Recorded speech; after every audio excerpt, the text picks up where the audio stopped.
Kailangan natin, arm yourselves, una, faith, sunod, love. Colossians 3:14, above all, clothe yourselves with love. Unahin sa buhay natin ang love. Amen? Anong kailangan sa love para makapagmahal ka? May pasensya ka. Kung wala kang pasensya, kinakailangan i-develop natin. Lumago tayo, magkaroon ng pasensya. Kasi lahat tayo walang pasensya. Ako? No way. Hindi ito ang Efren, nakaharap nyo. I thank God, I thank Jesus Christ na binago niya ako.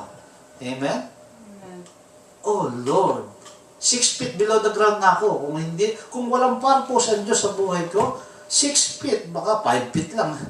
Below the ground. Jesus. Saan ang punta mo pa? Wala na.